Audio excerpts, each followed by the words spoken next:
La epístola de Pablo a Tito. Tito era un griego seguidor de Jesús, quien durante años fue un confiable colaborador y compañero de viaje de Pablo. Él había ayudado a Pablo en varias situaciones críticas en el pasado, y en esta carta descubrimos que Pablo le había asignado la tarea de ir a Creta, una gran isla en la costa de Grecia, para restaurar el orden en una red de iglesias en las casas. La cultura cretense era conocida en el mundo antiguo. Una de las palabras griegas para mentiroso era cretizo, ser cretense.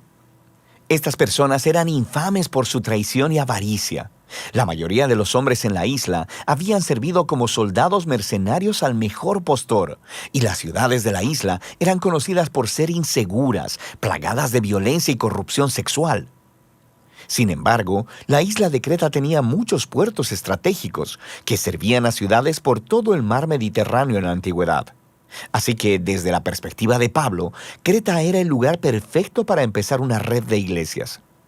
Ahora, no conocemos los detalles, pero de alguna manera esas iglesias cayeron bajo la influencia de líderes cretenses corruptos.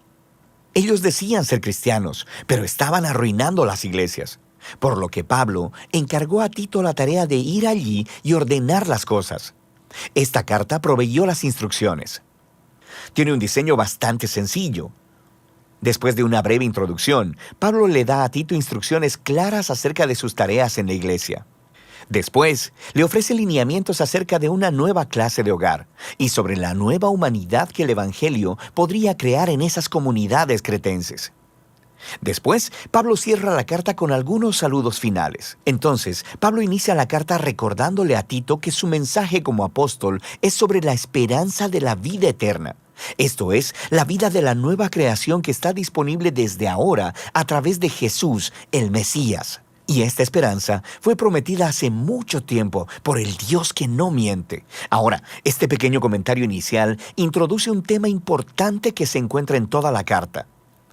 Uno de los problemas en las iglesias cretenses era que habían mezclado sus ideas sobre Jesús, el Dios cristiano, con sus ideas sobre los dioses griegos con los que crecieron, específicamente con Zeus, su dios principal. Los cretenses decían que Zeus nació en su isla y les encantaba contar historias y mitologías acerca del carácter corrupto de Zeus. Él seduciría a las mujeres y mentiría para salirse con la suya. Así que Pablo quiere ser muy claro.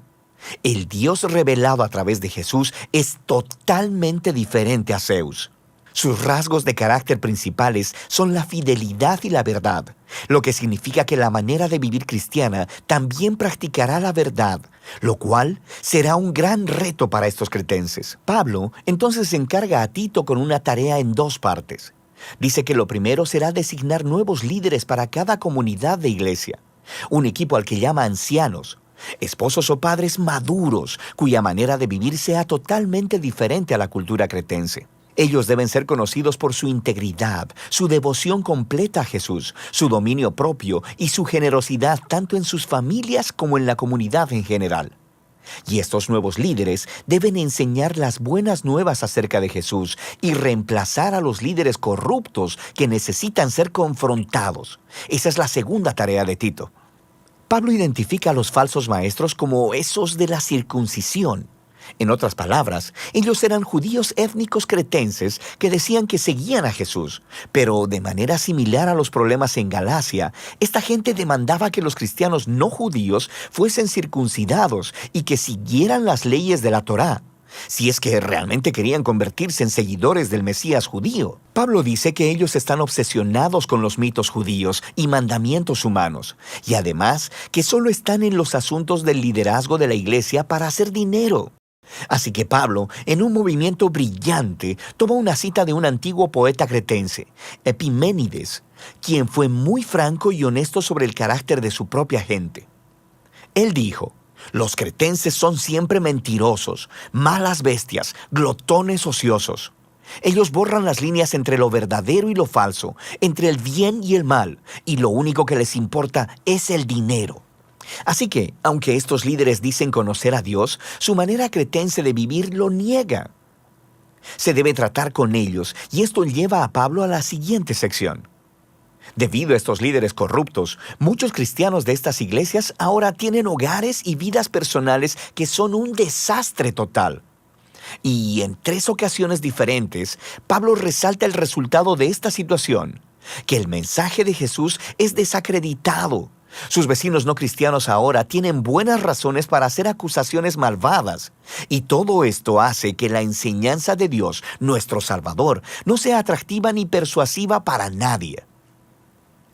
Así que Pablo describe el hogar cretense ideal, que es devoto de Jesús. Debían ser hombres y mujeres ancianos, llenos de integridad y dominio propio, para que puedan ser modelos de carácter para los jóvenes. Y las mujeres jóvenes no deberían estar teniendo sexo casual y evitando el matrimonio, como estaba de moda en la Creta de ese tiempo, sino más bien deberían buscar compañeros fieles para poder criar familias estables y saludables. Y los hombres jóvenes deben hacer lo mismo. Deben ser conocidos como ciudadanos sanos y productivos. Los esclavos cristianos en Creta estaban en una posición única, porque sabemos que por causa del Evangelio eran tratados como iguales en las comunidades eclesiásticas de Pablo. Sin embargo, existía el peligro de que ellos usaran esa igualdad como un permiso para faltarle el respeto a sus amos, y luego asociarse con las rebeliones de esclavos, lo que también desacreditaría el mensaje cristiano. Aquí podemos ver a Pablo negociando una línea muy delgada. Él cree que el Evangelio de Jesús necesita demostrar su poder redentor en la plaza pública, si es que verdaderamente va a transformar la cultura cretense. Y eso no va a suceder a través de la agitación social o de que los cristianos se aíslen de la vida urbana.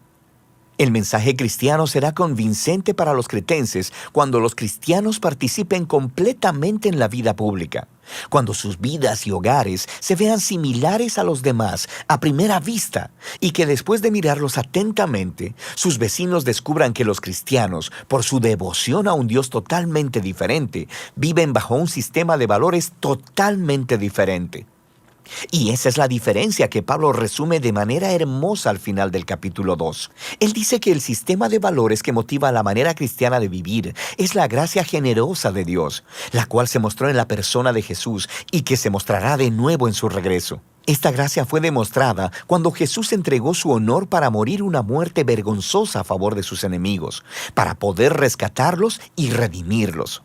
Y esta es la misma gracia que llama al pueblo de Dios a decir no a las maneras corruptas de vivir, las cuales son inconsistentes con el amor generoso de Dios. Pablo luego pasa del hogar cristiano a una visión de los cristianos viviendo como nuevos humanos en la sociedad cretense. De toda la gente en Creta, los cristianos deben ser conocidos como los ciudadanos ideales, apacibles, generosos, obedientes a las autoridades, conocidos por buscar el bien común. Pero esto es muy diferente a la manera en que los cretenses crecieron. ¿Cómo se supone que los cristianos mantengan este estilo de vida contracultural?